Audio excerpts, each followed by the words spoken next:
How's it going, everyone? Today we are going to be continuing our series on how to get out of silver rank in Marvel Rivals. Now I do want to urge those of you that might not have watched my previous video discussing how you should get out of bronze to go back and watch it just briefly, because in this video we are going to be expanding on those tips that I mentioned in that video in more detail and starting on some new areas that you should be focusing on. Starting on our first tip, again we're going to be looking at knowing what role to play and when. And let's start by taking a look at tanks. Now, if your whole team has loaded in and only selected DPS and healers, and you are most likely now going to be the solo tank, please be aware that this is able to be done, but choosing the right hero really does come into play.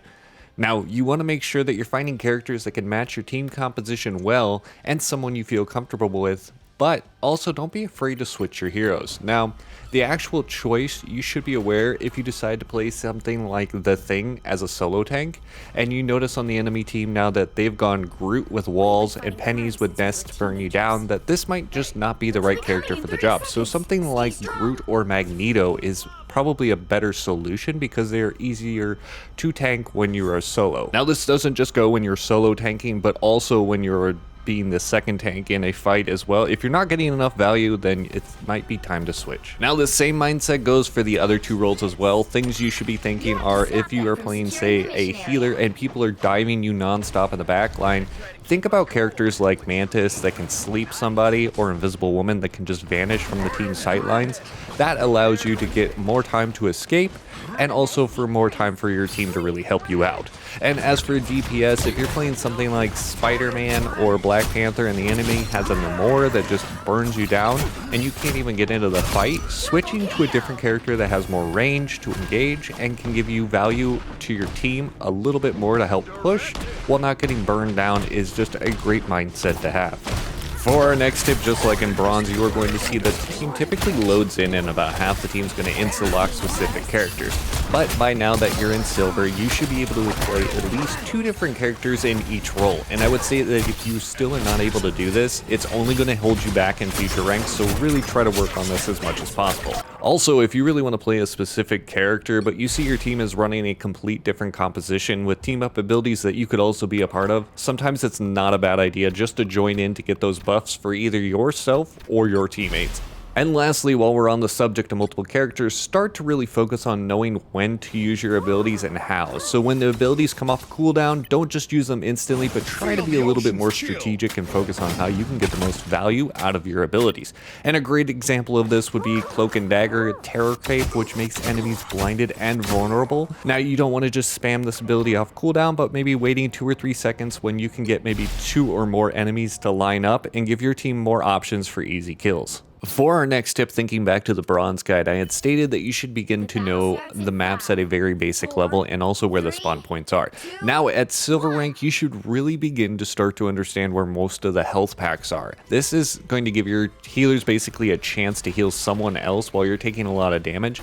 Or even if something like, say, you're tanking and taking a lot of damage, knowing how to back up into those health packs can keep you alive and also give your healer a second to either reload or assess the damage of what's going on with your other teammates. So try to learn these spots as best as possible because they do become more crucial to staying alive in, say, diamond or higher lobbies. Now, while we're on the topic of map knowledge for health packs, you should also start to focus on holding better angles or sightlines when fighting enemies. Things as simple as hugging a wall with the left half of your body gives you better sightlines to fight from while not exposing as much as your body to the enemy itself. Other things you should be working on are, if you're tanking, is to focus not exposing yourself on the full main pathway. Instead, try to use objects for cover or try other routes compared to the main path itself. For DPS, you should also be looking for off angles where enemies won't be pre-aiming for someone to walk right into their sightlines, and instead maybe you can get a nice flank and a few more shots or abilities off on the enemy before they realize you're there. And lastly, healers. At silver rank, most people expect you to only just be a heal bot and never do any damage, but start to focus on doing some damage in between your healing.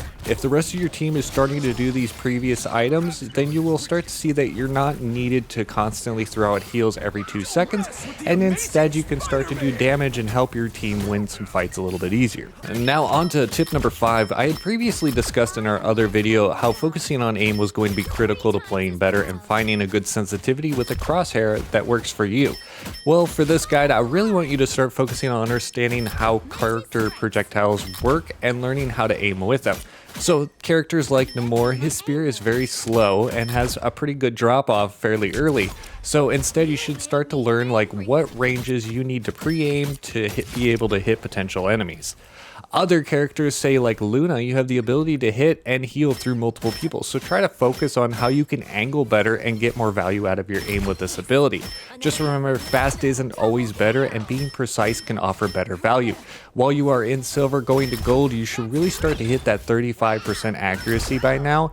And a last bit of advice for this tip is, if you're still struggling with your aim, try to start every day before you go into comp with either a practice range or a quick play for about 10 minutes. Just really paying attention to your aim and not so much of what's going on around you. Alright, on to tip number 6, and one thing you will start to find that happens in this rank is the blame game will begin. Now, you might have to deal with it in bronze, but silver and higher, it unfortunately always stays around, and people get very frustrated in these ranks and focus on either a character or someone picks or just that person's stats. While I am a firm believer that this is a game meant to have fun and people shouldn't be rude, but if someone is doing bad, they should know when something isn't working, that maybe they should swap off. Now, it's never a good feeling when being the worst person on the team or in the lobby, but we all have our bad games, so try just not to let it bring you down, and try to let these blame games just kind of roll off, because they will happen, unfortunately.